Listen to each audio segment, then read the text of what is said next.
Western life style जीने वाली अफगानी महिलाओं की तस्वीरें हुई हैं ये वायरल। जी हाँ, ये बताती हैं कितना बदल गया है अफगानिस्तान। तो आइए जानते हैं इसके बारे में। कभी खुलकर आजाद जिंदगी जीने वाली अफगानी महिलाओं और लड़कियों ने सोचा भी नहीं होगा कि वे एक दिन अपने ही मुल्क में अपने ही घर में कैद कर दी जाएंगी। यहाँ तक कि दोस्तों, तालिबानियों का पिछला शासन खत्म होने के बाद भी ऐसा ख्याल उनके दिमाग में नहीं आया होगा। उन्हें फिर से ऐसी बेरहम जिंदगी गुजारनी पड़ेगी। आपकी जानकारी के लिए बता दें कि अफगानिस्तान ने 20 साल पहले तालिबानी शासन से निजात पाई थी और अब एक बार फिर से उसकी गिरफ्त में है। अब दोस्तों, मॉडर्न ड्रेस में सजी अफगानी महिलाओं की वो तस्वीरें जमकर वायरल हो रही हैं जो कि तालिबानी शासन से पहले उनकी आम जिंदगी हुआ करती थी। कई सदियों तक आंतरिक संघर्ष और विदेशी हस्तक्षेप से प्रभावित रहे अफगानिस्तान ने 20वीं सदी के मध्य में आधुनिकीकरण की दिशा में कई कदम बढ़ाए। यहाँ तक कि दोस्तों 1950 से 1960 के दशक में यहाँ की महिलाओं पर वेस्टर्न लाइफ स्टाइल का काफी असर दिखाई देने लगा था। अफगान सरकार ने लड़कियों के लिए स्कूल स्थापित किए थे, नई यूनिवर्सिटी के लिए फंडिंग की। दोस्तों इतना ही नहीं, नया संविधान लाकर अफगानी महिलाओं को वोट देने का अधिकार भी दिया। शहरी क्षेत्रों में आपको बता दें, महिलाएं कॉलेज जाती थी, घर से बाहर नौकरी करती थी, बिजनेस करती थी और कुछ ने तो दोस्तों राजनीति में भी कदम रखा था। वहीं दोस्तों काबुल जो है कॉस्मोपॉलिटन सिटी बन गया था। भले ही आधिकारिक तौर पर अफगानिस्तान एक तटस्थ राष्ट्र था, लेकिन दोस्तों अमेरिका और साथ ही सोवियत संघ के शीत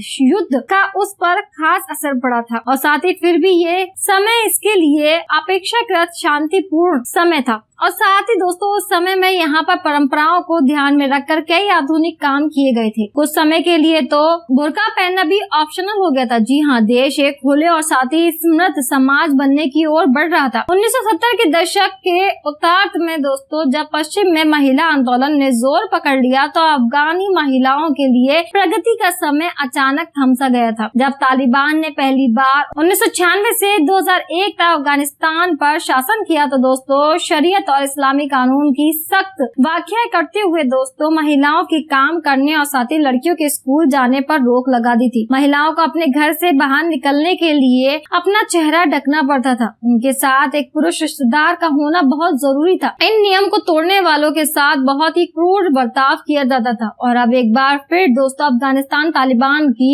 गिरफ्त में है और लोग वहाँ से भागने को बेताब है। तो देखना यह है दोस्तों कि अफगानिस्तान जो है तालिबान की गिरफ्त में कब तक रहने वाला है या फिर हमेशा के लिए वो तालिबान की गिरफ्त में आ चुका है। देखने के लिए हमारे साथ में बने रहिए, बेल आइकन को क्लिक कर ले, लाइक शेयर करना ना भूलें और इस पर आपकी क्या राय है हमें कमेंट सेक्शन में कमेंट करके जरूर बताएं। Thank you.